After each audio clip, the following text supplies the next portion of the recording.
Nah, saya juga mengenal narasumber yang kedua, yaitu Linda Rusli. Kebetulan saya juga pernah memuridkan dia waktu di Pelatnas ya, PP ya. Saya sering memanggil Linda ini PP. Jadi saya panggilannya PP, Linda Rusli jarang, jadi lidahnya agak terbelit-belit saya gitu. Jadi Linda Rusli atau PP ini lahir di Medan 2 Mei 1981. Kemudian dia adalah atlet basket dan prestasi sebagai atlet basket itu di Indonesia Basketball Nasional tim 2001, 2003, 2005, dan 2007, Player of Mahaputri Britama, Basketball tim 7 kali juara Indonesia Campus Equid, Champion with Ubaya 3 kali. Nah, Linda Rusli ini juga kisah pertobatannya adalah masih muda ya, PP ya. Benar.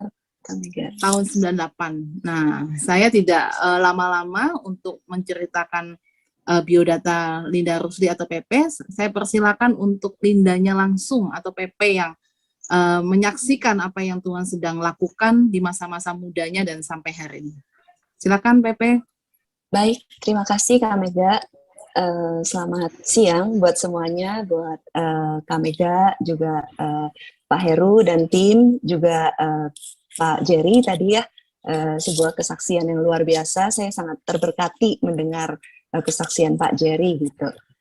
Dan juga teman-teman, kakak-kakak yang hadir pada siang hari ini gitu. Seperti yang udah Kak Mega ceritakan sedikit tentang saya gitu. Jadi nama saya Linda Rusli, biasanya dipanggil PP.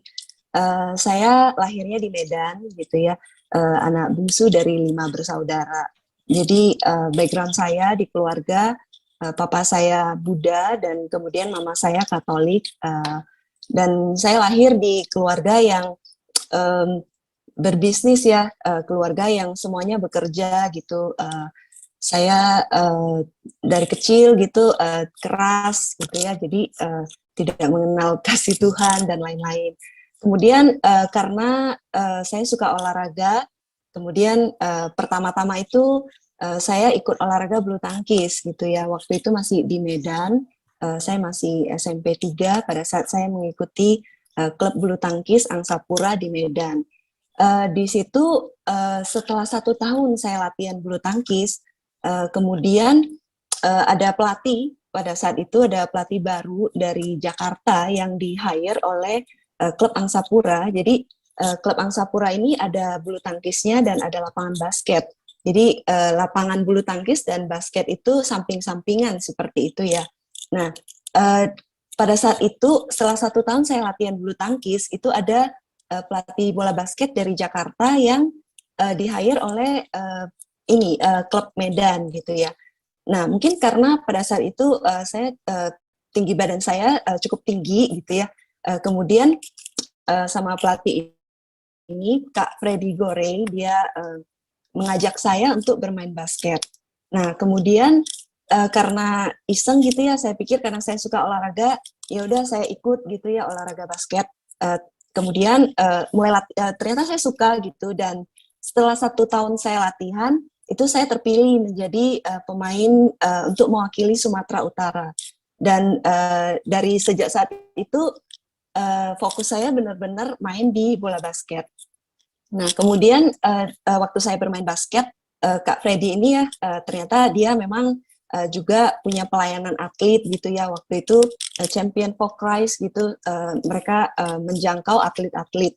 Nah, di situ saya sering diajak untuk bergereja gitu. Tapi saya selalu menolak gitu.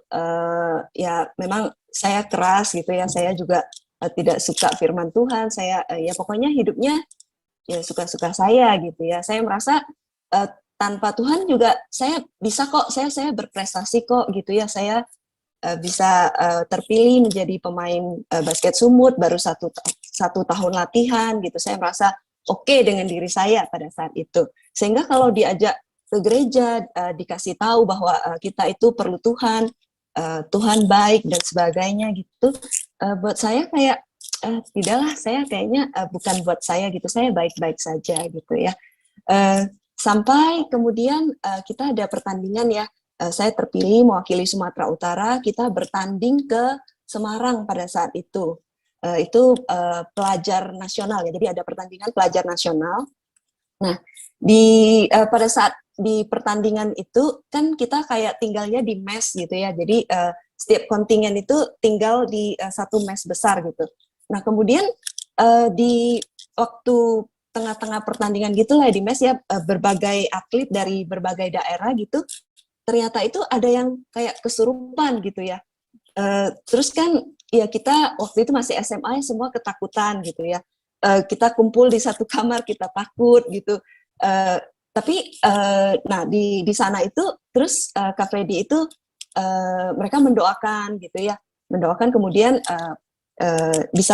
bisa dilepaskan dan sudah normal kembali. Nah di situ kayak Kak Freddy itu ada sharing ke kita yang pada takut di satu kamar gitu, bagaimana Tuhan punya kuasa gitu. Kalau Tuhan sanggup, kalau Yesus itu lebih dari segalanya gitu. Kalau Yesus itu lebih dari Tuhan-Tuhan yang ada yang kita kenal selama ini gitu. Nah dari situ yang saya lihat adalah wow gitu, kayak di saat kita semua pada takut nih ya, ternyata kok kayak orang yang mengenal Tuhan Yesus itu berani gitu ya. Ya udah, tapi hanya sekedar di sana aja sih saya kayak merasa wow ternyata Tuhan Yesus itu hebat ya, punya kuasa ya gitu. Sebatas itu aja sih. Setelah itu saya dikasih buku sama Kak Freddy, itu bebas dari cengkraman setan. Mungkin karena apa ya, topiknya masih seputar itu ya, karena habis ada orang kesurupan, kemudian bukunya tentang bebas dari cengkraman setan gitu, saya tertarik untuk membaca. Jadi di buku itu yang saya baca itu adalah bahwa ya iblis itu benar-benar ada, bahwa ya maksudnya pekerjaan-pekerjaan iblis di dunia ini, iblis begitu begitu semangat gitu ya untuk maksudnya membawa orang-orang menjadi jahat gitu. Nah di situ saya mulai takut gitu. Waduh, ternyata ya selama ini saya pikir ya hidup begitu aja ya, tidak ada ya tidak perlu maksudnya Tuhan ya atau iblis gitu, ya biasa aja kita hidup senormalnya aja lah, tidak perlu yang aneh-aneh gitu. Tapi setelah saya baca buku itu, saya mulai takut gitu ya. Waduh, ternyata iblis itu ada. Gimana kalau tiba-tiba saya disamperin gitu ya, atau saya masuk neraka nih gitu. Saya mulai takut gitu ya ketika saya baca buku itu. Kemudian itu dari Semarang, pertandingannya udah selesai, akhirnya kita pulang Medan. Pada saat itu kan belum ada pesawat yang seperti sekarang ya, pesawat masih akomodasi yang mahal, dan kita naik bis ke Jakarta untuk kemudian nanti pulangnya dengan kapal laut ke Medan. Nah, pada saat di Jakarta itu saya diajak sama Kak Freddy untuk bergereja. Nah, di situ saya mulai ya udah deh, saya mau coba gitu ya, tanpa berpikiran apapun. Kemudian saya diajak waktu itu tahun 97 ke gereja Anak Panah. Nah, gereja Anak Panah ini ada di Roxy Jakarta. Saya bersama beberapa teman saya gitu, kita diajak ke gereja. Nah, di situ pada saat saya masuk ke gereja Anak Panah itu kali pertama saya masuk ke gereja yang gereja karismatik seperti itu ya. Sebelumnya saya pernah ke gereja Katolik gitu yang lebih kusyuk gitu ya, lebih kayak di situ tenang gitu ya, nyanyinya juga tenang, tidak ada yang berisik di sana gitu. Nah, pertama kali saya masuk ke gereja Anak Panah, saya disambut kayaknya salah satunya waktu itu ada Kak Mega juga, saya dikenalkan dengan Kak Rina, Kak Lilis gitu ya. Nah di situ saya melihat wow, mereka ramah sekali gitu, mereka mengingat nama kita gitu ya. Untuk saya yang waktu itu berusia 17 tahun gitu, saya merasa wah, saya dihargai, di situ saya disambut, saya merasa ada sesuatu yang beda dengan orang-orang ini gitu. Mereka kok bisa ramah ya, untuk orang Medan yang biasanya keras, yang dari keluarga yang ya semuanya sibuk bekerja dan berbisnis gitu. Saya merasa sangat di welcome di situ. Kemudian kebaktian gitu ya, puji-pujian, dan ketika masuk worship itu ada satu lagu judulnya I Will Never Be gitu. Nah, ketika saya mendengar lagu itu, sorry emosional sedikit, saya benar-benar merasakan kasih Tuhan. Maaf ya, Mega. Bahwa Tuhan itu ada dan Dia begitu mengasihi saya.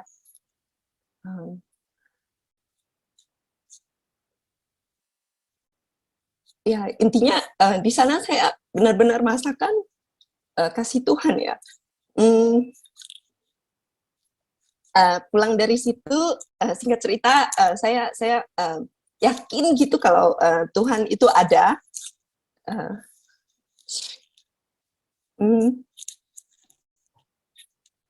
Dan setelah dari Jakarta itu kita balik ke Medan gitu ya.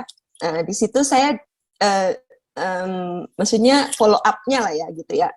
Oh ya, waktu di Jakarta itu memang ada kayak biasa ya tantangan pertobatan gitu. Ya saya menyerahkan hidup, saya mau ikut Tuhan gitu. Kemudian pulang ke Medan, saya diajak ke gereja anak panah di Medan ya. Di situ yang menggembalakan itu adalah Pak Jusak Kancana gitu ya. Nah di sana pertama kali saya ke sana itu juga wow, gerejanya mungkin karena gereja baru gitu ya. Jadi tempatnya kecil gitu, kemudian sorry saya bukan mau rasis gitu atau mohon maaf gitu karena kan kalau saya kan Chinese ya, dan di Kota Medan itu untuk Chinese dan pribumi itu kita punya gap yang cukup besar gitu ya.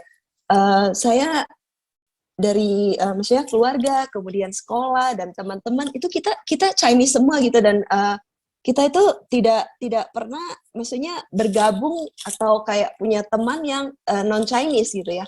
Sedangkan waktu pertama kali saya ke gereja GAP di Medan, di situ tidak ada Chinese-nya gitu ya. Sebenarnya saya juga pas masuk gitu, waduh, ini kok gerejanya kecil, terus kayak waktu itu tempat duduknya masih dari ini ya, kursi plastik seperti itu. Nah, buat saya itu cukup mengagetkan saya ya gitu. Tapi saya sempat juga berpikir, aduh, ini kok kayak gerejanya ini nggak ya, kayak benar nggak ya gitu, kayak atau sesat lagi jangan-jangan gitu ya. Kemudian tapi karena saya sudah pernah merasakan kasih Tuhan, hadiratnya gitu ya. Akhirnya saya merasa teryakini gitu kalau Tuhan menempatkan saya di gereja anak panah tersebut gitu ya. Kemudian saya mulai berjemaat di situ. Di situ saya dimuridkan oleh Pak Yusak Kancana dan istrinya Ibu Silvi gitu ya. Nah di sana saya mulai diberikan pengenalan yang benar akan Tuhan, bahwa membaca Alkitab. Di situ saya mengikuti kelas dasar-dasar yang teguh, kehidupan berjemaat, bahwa Tuhan memanggil kita untuk menjadi terang gitu. Tuhan memanggil kita untuk menjadi garam. Tuhan memanggil kita untuk menjadi berkat dimanapun kita berada. Kemudian ini ya yang salah satu kesaksian saya lagi. Jadi saya tumbuh itu menjadi anak yang penuh kepahitan. Saya bukan tidak sayang orang tua ya, tapi saya punya kepahitan dengan orang tua saya gitu ya. Saya tidak bisa mengasihi dengan benar-benar gitu ya. Ya mungkin karena kayak dari kecil gitu banyaklah gitu ya.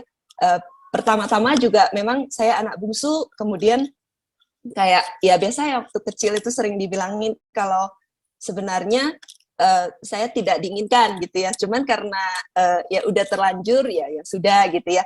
Nah hal tersebut mungkin tanpa saya sadari itu masuk ke dalam diri saya gitu. Jadi saya merasa ada gap, ada saya tidak bisa mengasihi papa mama saya, keluarga saya, kakak saya dengan benar-benar sepenuh hati gitu ya. Saya tidak bisa. Nah di gereja itu kemudian di gereja anak panah waktu itu ada pelayanan inner healing sama Ibu Silvi gitu ya. Di situ saya dipulihkan gitu ya. Waktu saya dilayani itu seperti saya melihat flashback gitu dari kecil saya seperti apa. Mungkin ada beberapa perlakuan dari orang tua, dari kakak saya yang sangat menyakiti hati saya pada saat itu.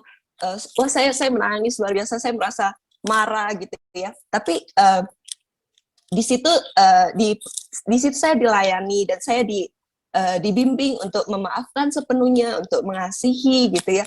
Dan saya mau melepaskan semuanya itu. Saya ya Tuhan bimbing terus untuk akhirnya saya bisa, oh ya Tuhan, maksudnya saya juga mengasihi mama papa saya mengasihi saudara-saudara saya.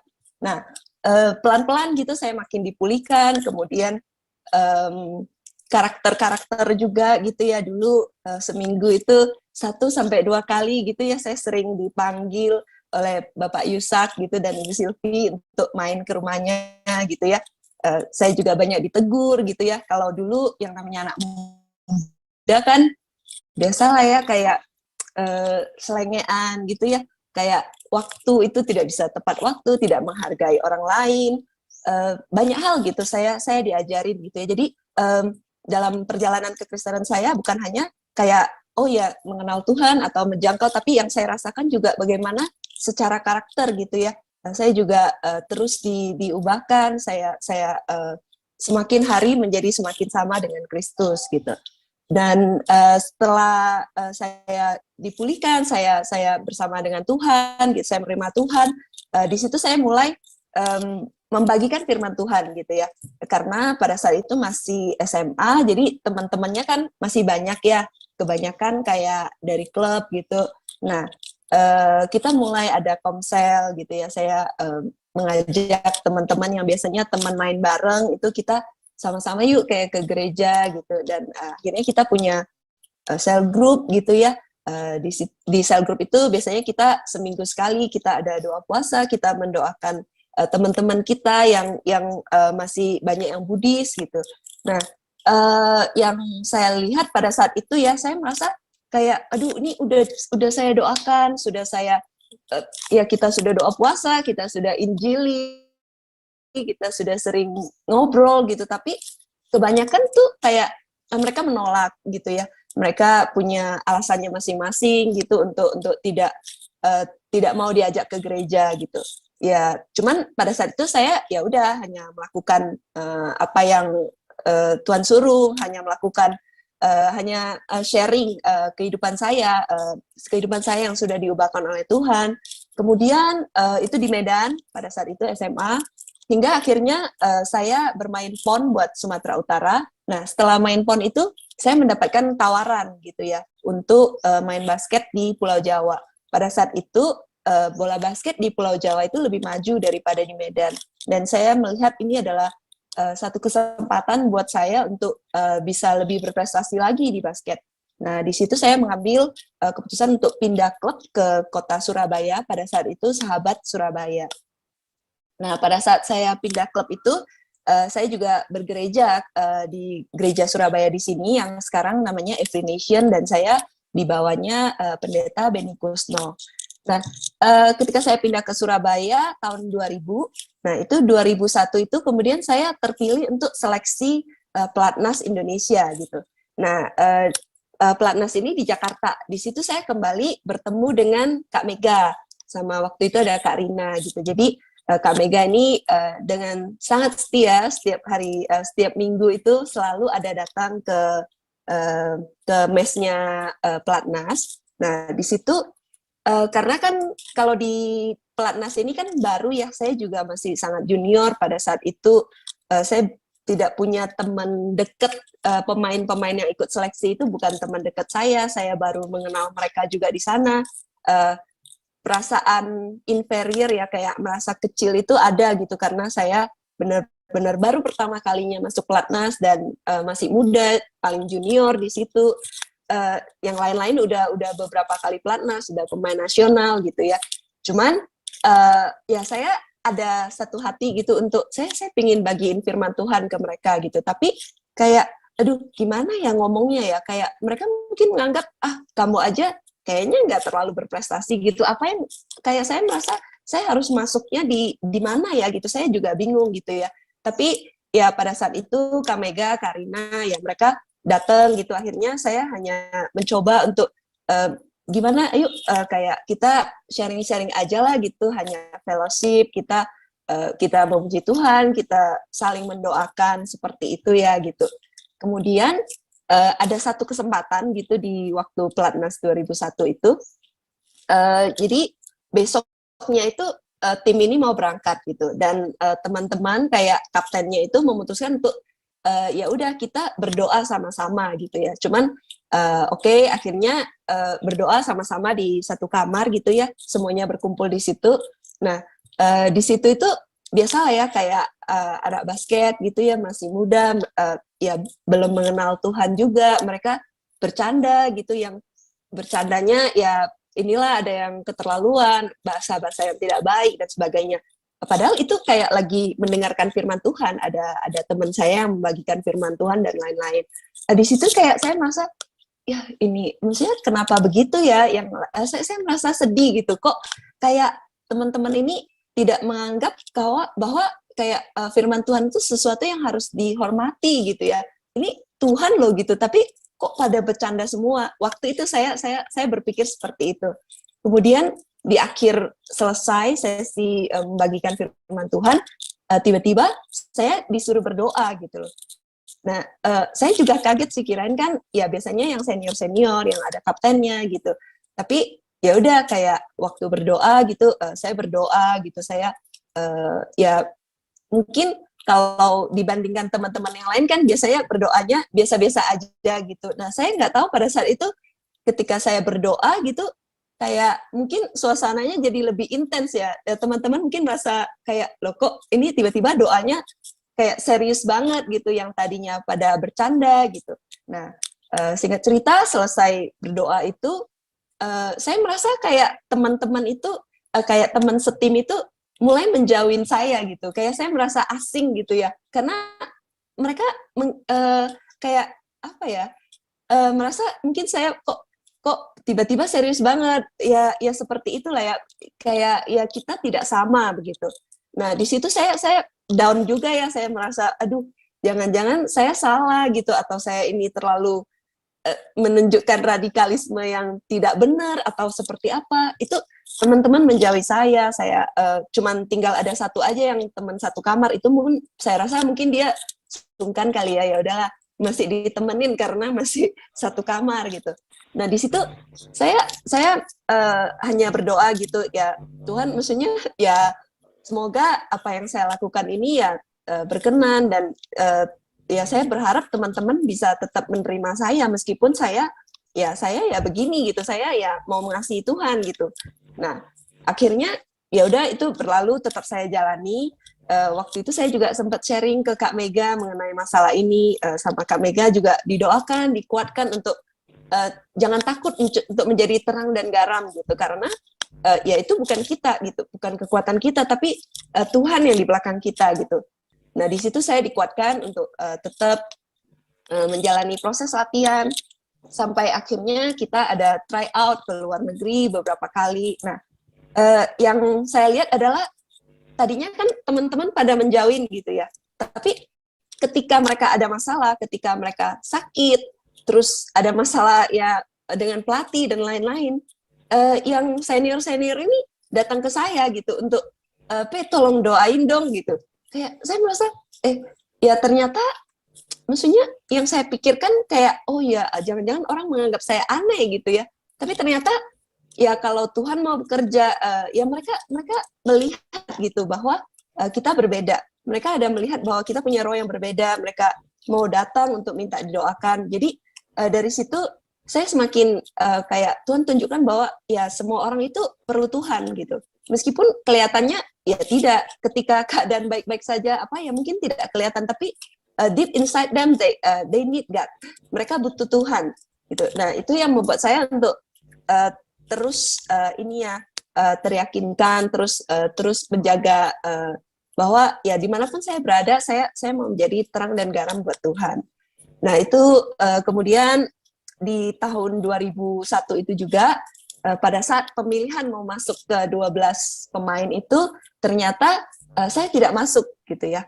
Wah saya sedih sekali gitu ya, kayak aduh Tuhan, kayak ya saya merasa saya sudah berikan yang terbaik, saya sudah latihan gitu, tapi kok nggak kepilih ya Tuhan gitu. Saya sudah menjaga hati, saya merasa saya oke lah gitu Tuhan, did my best gitu for you gitu, tapi kayak ya tidak kepilih ya gitu.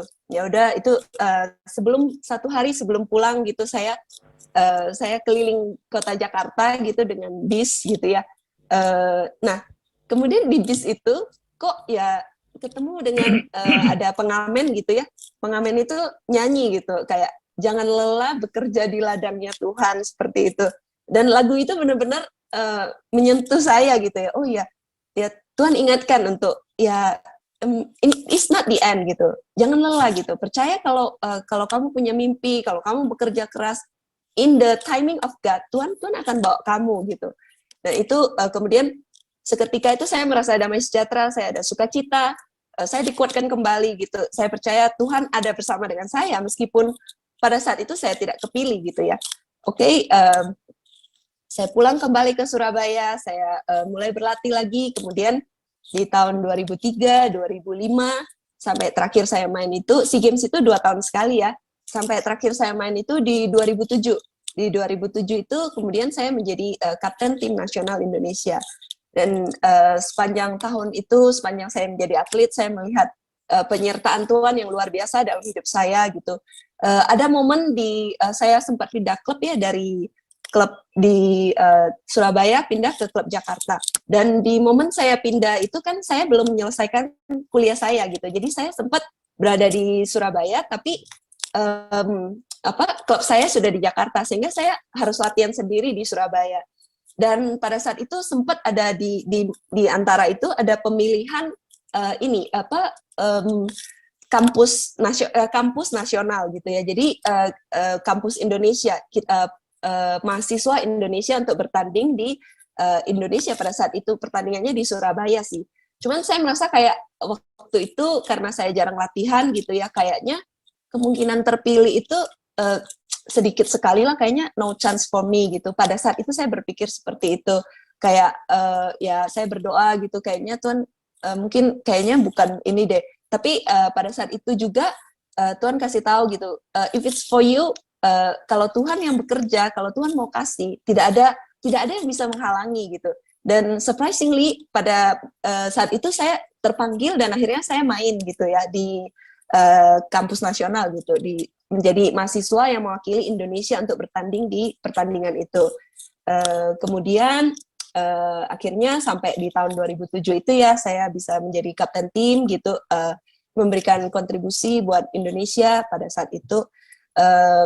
Dan terakhir saya main itu di tahun 2008. Yang saya ingin bagikan juga adalah jadi kan tadi saya ada cerita ya bahwa ketika di masa SMA gitu ya, ada beberapa teman yang kita jangkau, yang saya doakan juga secara pribadi, yang teman baik saya, yang saya ingin dia juga mengenal Tuhan, tapi pada saat itu mereka menolak dan tidak mau gitu ya. Setelah berpuluh-puluh tahun tidak ketemu, akhirnya ada yang telepon saya gitu kayak, Pepe, maksudnya ini ya sekarang saya sudah mengenal Yesus gitu, dan wow gitu buat saya kayak ya mungkin apa yang kadang kita lakukan gitu ya tidak langsung terlihat hasilnya, tapi saya mau kita semua percaya gitu bahwa apa yang kita tabur, setiap firman Tuhan yang kita tabur tidak kembali dengan sia-sia, dan Tuhan tahu kapan waktunya gitu. Tuhan tahu waktu yang terbaik, bahwa firman itu kemudian akan berbuah, orang itu akan mengenal Tuhan dan diubahkan. Kira-kira seperti itu sih yang mau saya sharingkan ya. Kalau sekarang ini kegiatan saya adalah saya ibu rumah tangga juga. Saya punya suami dan 2 anak. Saya juga ini ya sekarang menjalankan ada bisnis baju, dan saya terakhir ini sering melakukan saya praktisi latte art di rumah, kopi gitu ya. Saya banyak berbagi juga di media sosial seperti itu untuk menjadi berkat lah. Jadi kemudian kalau di gereja sekarang pelayanan yang saya lakukan adalah menjadi greeter gitu ya, karena ada berbagai kesibukan yang saya lakukan sekarang gitu. Memang sudah tidak pernah lagi untuk turun ke atlet-atlet secara langsung gitu ya. Tapi saya percaya gitu, apapun yang kita lakukan, seperti apapun kondisi kita, ya kita selalu bisa menjadi berkat, dan kita bisa menjadi terang dan garam dimanapun kita berada. Karena ya kitanya biasa aja, tapi Tuhan luar biasa. itu sih Kak Mega mungkin yang ingin saya bagikan di siang hari ini. Saya dulu nih yang tanya. Baik Pak Heru. Silakan Pak Heru. Saya menulis di dalam undangan tulisan dari Michael Jordan, ya, jago basket Amerika ya. Dia berkata, saya telah melewatkan lebih dari 9.000 pukulan dalam karier saya. Saya telah kalah dalam hampir 300 pertandingan. 26 kali saya dipercaya untuk melakukan tembakan kemenangan, ya, dan gagal. Saya telah gagal berulang kali dalam hidup saya, dan itulah sebabnya mengapa sekarang saya berhasil. Bagaimana itu kalau dengan Bu Linda? Ya, berapa banyak kegagalan yang didapat? Dan perasaannya kalau gagal tadi mungkin sudah disinggung dikit, tapi mungkin bisa lebih detail. Ya, frustasi, putus asa. Benar. Ya, merasa ya benar-benar ini ya sedih, terus kayak ya putus asa udah paling sering gitu ya dulu itu. Kayak aduh, kayaknya kok sia-sia gitu ya, udah berikan yang terbaik, tapi kok belum kelihatan gitu. Ya seperti itu sih Pak. Ya, jadi olahragawan itu kan penuh dengan persaingan, kompetisi. Jadi kalau sudah meraih prestasi puncak atau ada kesuksesan, berarti itu sebetulnya more than winner ya. Jadi itu Pak Jerry masih ada? Oh, sudah ada kembali. Pak, tolong Pak ceritakan, kenapa Pak Jerry lebih suka judul more than winner daripada more than conqueror. Kalau more than conqueror kan juga sama artinya, lebih dari pemenang. Tapi apa perbedaannya kata winner dan conqueror, Pak? Iya, kalau dalam konteks atlet ya, kita ini memang sebagai seorang atlet dibentuk, diciptakan untuk menjadi seorang juara. Ya, tapi dalam perjalanan hidup ini, setelah menerima Tuhan Yesus dan mengenal Tuhan Yesus, ternyata Tuhan mau hidup kita itu bukan hanya menang atau juara itu di lapangan, tapi menjadi seorang juara dalam segala hal, dalam karakter, ya, dalam teladan, dalam kepribadian, ya kita bisa bagikan. Sehingga, karena kalau juara hanya di lapangan saja, itu kalau saya lihat, skupnya terlalu kecil. Nah, sementara Tuhan panggil hidup kita ini kan menjadi berkat bukan hanya di lapangan saja, tapi di keluarga, seperti yang tadi juga Kak Linda ya. Oh sorry, saya belum perkenalkan juga tahun lahirnya sama, jadi panggil nama aja ya. Baik. Jadi seperti yang tadi Linda saksikan. Jadi kata-kata ini karena dari Roma 8 itu yang saya ambil dasar dari more than winner ini. Kita lebih dari orang-orang menang oleh karena Dia yang telah mengasihi kita. Jadi kelebihan kita itu kita bisa melakukan di luar lapangan. Bukan hanya di lapangan saja, Pak, tapi di luar lapangan ketika kita bersaksi, kita menjadi berkat. Bagi saya, itulah kemenangan buat kita. Dari chatting. Waktu Bu Linda memutuskan jadi Kristen, apakah orang tua menyetujuinya? Ada tantangan nggak dari keluarga? Silakan Bu Linda. Oh iya, baik. Terima kasih untuk pertanyaannya. Iya, pertama-tama itu ada tantangan ya. Tadi sedikit sudah saya singgung bahwa kayak kan kita sebagai Chinese sama pribumi ya, non-Chinese di Medan itu gapnya cukup besar. Kemudian gerejanya waktu pertama kali bergereja itu kan gerejanya jauh banget dari rumah ya. Jadi waktu itu dari papa sama mama ya menentang gitu ya, mereka tidak mengizinkan saya untuk pergi ke gereja. Kemudian dulu sebelum saya bergereja, setiap hari Kamis itu kan kalau di rumah itu ada sembayangan datuk gitu ya, sembayang dewa tanah gitu. Nah biasanya itu saya yang sembahyang gitu. Untuk inilah ya, kayak memang ritualnya seperti itu. Setelah saya ikut Tuhan gitu, saya tidak mau melakukan itu lagi, dan saya bilang ke papa saya bahwa saya sudah tidak mau sembahyang itu lagi gitu ya. Pastinya ya mereka ya marah gitu ya, lo kenapa gitu. Sering diingatkan untuk tidak boleh ikut yang kayak ini ya, itu kayaknya sesat gitu, yang gerejanya kecil, terus kalau ini ke gereja itu nyanyi-nyanyi kayak ribut gitu ya, bersorak-sorai gitu, itu sesat gitu, kamu hati-hati gitu. Jadi sering sih di awal itu papa dan mama itu tidak setuju bahwa saya ikut Tuhan gitu, tapi yang mereka lihat bahwa pekerjaan Tuhan, Tuhan mengubahkan hidup saya, Tuhan mengubahkan hati saya, termasuk karakter ketika saya di rumah, terus bagaimana saya mulai menjalin komunikasi dengan papa mama saya yang sebelumnya kita satu keluarga itu kaku-kaku semua ya, yang namanya bilang I love you gitu, mama papa gitu, itu tidak ada gitu ya, memeluk anak juga tidak ada gitu. Nah tapi Tuhan mengubahkan saya gitu ya, saya yang memulai di keluarga gitu. Saya tahu Tuhan itu adalah kasih, Tuhan itu sayang gitu ya. Saya juga mengasihi papa dan mama saya memulai komunikasi yang baik. Kemudian kayak secara sekolah gitu juga berprestasi gitu ya. Ya yang papa mama saya lihat adalah perubahan baik yang terjadi dalam hidup saya, sehingga sampai akhirnya boleh kelompok sel di rumah saya gitu ya, mereka juga mendukung gitu ya, seperti itu.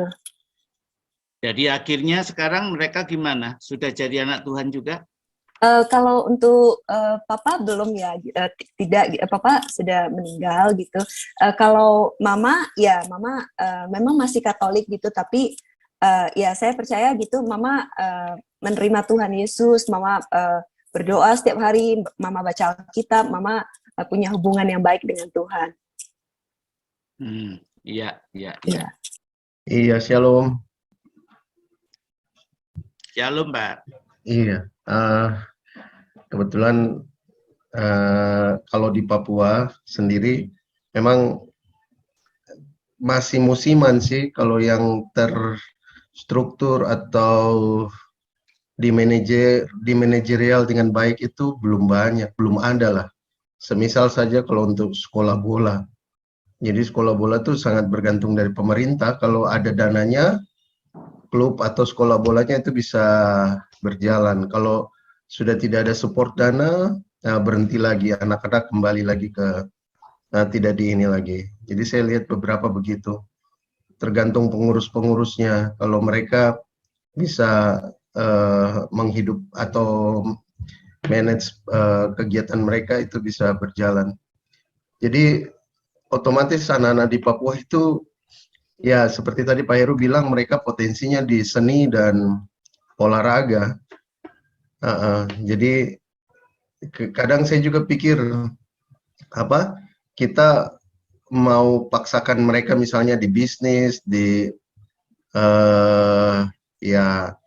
di sektor yang lain itu tidak maksimal begitu. Modal dikasih, pemerintah kasih bantuan semua, tapi hasilnya tidak ada. Tapi kalau di seni dan olahraga itu sebenarnya potensi. Sayangnya di Papua tuh tidak ada gedung kesenian tahunan atau event-event tertentu yang dia mengakomodir mereka punya minat bakat. Jadi semua hanya kalau ada kepentingan lalu dibuat kegiatan-kegiatan semacam itu. Jadi kalau saya dalam pelayanan memang fokus ke anak-anak pemuda remaja, lalu mereka memang di seni sih. Mereka dengan bakat talenta mereka, kita buat tim KKR anak, tim untuk saya tidak bisa latih menyanyi, jadi mereka tim drum band, tim tamborin, panji-panji, jadi untuk acara-acara sekota. Tapi itu karena terlalu ke pelayanan, kita susah jangkau lagi yang di luar. Ya, yang di luar. Jadi kebanyakan anak-anak yang sudah aktif di gereja, yang jiwanya pelayanan itu memang yang tergabung. Tapi untuk menarik yang di luar-luar ini yang masih belum Jadi sebenarnya potensinya sangat besar Pak Heru. Cuman kita memang harus mengerjakannya dengan membangun sistem begitu supaya tidak sekedar event-event saja lalu tidak ini lagi tidak ya. Kalau di Papua Barat ini saya lihat bupati yang baru ini bagus sekali, dia ininya ke anak muda karena dia pikir daripada banyak anak muda yang tawuran, banyak yang motor-motor itu, jadi beberapa kali momen itu basket sama pokoknya selesai pandemi ini banyak. Beberapa kali saya lihat di GOR mereka buat itu turnamen-turnamen ya. Jadi Ya, jadi bagus Manowari kalau sudah ada gornya ya Pak? iya ada. Tapi memang itu Iya. kalau intervensi dari pemerintah baru ada kegiatan-kegiatan. Kalau dari luar kita masih belum banyak sih, belum ada. Ya, jadi potensi olahraga itu di Papua besar, tapi biasanya yang paling top apa Pak? Bola, Bola ya, sepak ya. bola sama rugby ya. Rugby itu ada tim Oh iya, Papua yang selalu ke Australia itu tiap iya. tahun tanding di sana. Ya, tapi olahraga yang lain belum pernah dikembangkan ya Pak. Kemarin tuh mereka buat turnamen basket apa istilahnya tuh, liga basket kah, liga ya begitu. Badminton belum ya? Badminton belum. Memang ada klub-klub tapi untuk dibuat pertandingan atau itu kayaknya saya lihat belum ada kegiatan itu. Ya. Ya, buat para atlet ya atau mantan atlet, ini ada peluang misi yang sangat menarik ya, masuk lewat dunia olahraga ya.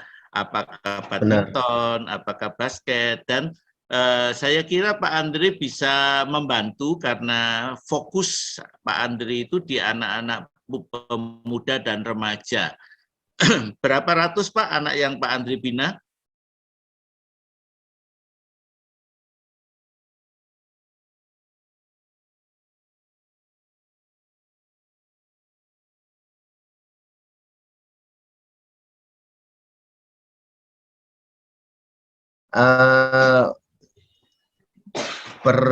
Mereka sih regenerasi, jadi satu angkatan 50 sampai 80 anak, lalu berikutnya lagi. Jadi selama 10 tahun ya lumayan anak-anak yang sudah kami bina. Ya. Iya.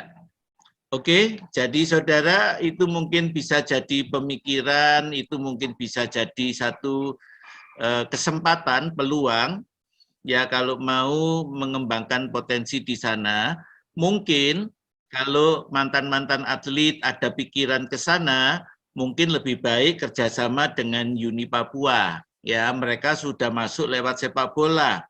Jadi tinggal tambah cabang supaya enggak kerja dari nol. Ya, misalkan Bu Linda mau masuk lewat basket, tapi ya harus beberapa orang ya, kasihan kalau ibu rumah tangga pergi ke Papua terus. Pak Heru. Yuk. Iya. Kalau anak-anak Papua itu pokoknya mereka hadapi turnamen-turnamen begitu, itu jiwa rohaninya muncul tuh. Mereka tambah mau berdoa, tambah di tempat latihan itu mau disuruh doa semalaman, mereka mau tuh. Iya, betul. Iya, kalau diajak retreat kemana terus mereka didoakan, apa itu mau semua itu. Kalau lagi persiapan untuk tanding itu. Jadi memang spiritnya itu kerasa kalau mereka lagi dalam tim untuk dipersiapkan masuk ini. Iya. Event-event lomba itu. Iya. Kaum muda Papua itu butuh pertolongan. Kalau mereka nganggur, mereka akan biliar, mereka akan judi, miras, bahkan lim aibon. Ya. Iya. Jadi kalau ada yang melihat ini kesempatan untuk mengembangkan penginjilan lewat olahraga. Pak Andri perlu tahu di Surabaya ini ada satu misionaris dari Brasil membuka panti asuhan dan separuh itu anak Papua, Pak. Kira-kira 30 anak Papua yang dia tampung. yang totalnya sekitar 60 ya.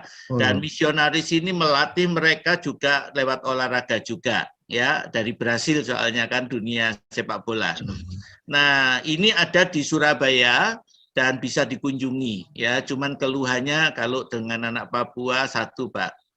Aduh, anak Papua itu 1 tahun sepatunya bisa 2, 3. Kenapa? Jebol terus karena dipakai tendang-tendang. Tenaganya kan besar itu orang Papua. Oke, iya. Ya Pak Heru, makasih. Oke, saudara, kita tiba di penghujung acara. Ya, ini mungkin bisa didoakan supaya penginjilan lewat dunia olahraga itu menjadi satu ladang misi yang besar, saudara ya. Kita minta yang terakhir berkomentar Dr. Sri. Ya, Dr. Sri kasih info ke saya. Wah, luar biasa kesaksiannya. Dr. Sri bisa kasih kata penutup sama doa Bu Sri. Ayo, siang Pak Heru, shalom semuanya. Luar biasa ya, saya sebenarnya juga dulu jemaat di Gereja Anak Panah ya. Saya kira Bu Sri mau ngomong saya dulu juga mantan atlet. Enggak, mantan atletnya enggak. Lihat Mega masih imut dulu ya. Mega membimbing Grace Poli. Kita pendoa, Pak. Enggak bisa main olahraga apa ya. Wah, Linda, mungkin dulu saya sempat lihat Linda enggak ya? Enggak kayak pemain badminton yang saya lihat. Basket. Linda, tadi Jerry ya, luar biasa ya. Anak-anak dari muda sampai sekarang udah jadi ibu rumah tangga. Yang Jerry tadi udah jadi kepala keluarga. Tapi imannya masih teguh sampai sekarang. Masih mengakhiri perjalanan imannya dengan baik, belum mengakhiri ya. Masih di dalam perjalanan iman dan dalam kondisi yang terbaik. Puji Tuhan ya, Linda, salam kenal. Saya Bu Sri, teman Bu Mega. Dari Gereja Anak Panah juga. Dulu sama Pastor Marganti ya, gembala kita. Ya puji Tuhan, dengan pertemuan ini kita melihat bahwa semua orang bisa dipakai Tuhan dengan masing-masing calling-nya ya. Kalau ini kan di dunia atlet, kalau saya di kedokteran. Saya juga diajar untuk radikal, tapi waktu saya banyak keputusan-keputusan yang saya harus ambil waktu menjadi dokter, waktu ditugaskan di pedalaman, ya harus meninggalkan segala yang enak, hidup tidak nyaman sebagai dokter, semua bisa seperti Pak Heru tadi ngomong ya, seberapa kita menghargai merespons kasih Tuhan, itulah iman kita juga, keradikalan iman kita juga akan muncul. Seberapa kita mengasihi Tuhan, hidup dalam takut akan Tuhan, kita akan terus radikal, menjadi orang-orang yang crazy for Christ ya Pak. Teladan saya Pak Heru nih di sini. Ya, oke. Ini pertemuan yang luar biasa. Kita melihat atlet-atlet yang melayani Tuhan dengan luar biasa, sampai dengan profesinya saat ini, rumah tangga, kepala keluarga, Ibu Retno tadi semua, tapi semua tidak berubah ya. Justru kita sampai makin tua harus makin mengasihi Tuhan. Ingat firman Tuhan yang berkata bahwa, bukan firman Tuhan, filosofi saya ingat bahwa akhir lebih penting dari awal. Jadi hati-hati di hari-hari akhir kita harus lebih radikal lagi ya. Bukan makin tua makin melempem, tapi iman itu dilihat perjalanan akhirnya, di endingnya itu. Ya kan Pak Heru? Jangan sampai mengawali baik, mengakhirinya mundur rugi. Ya, oke. Dah Pak Heru.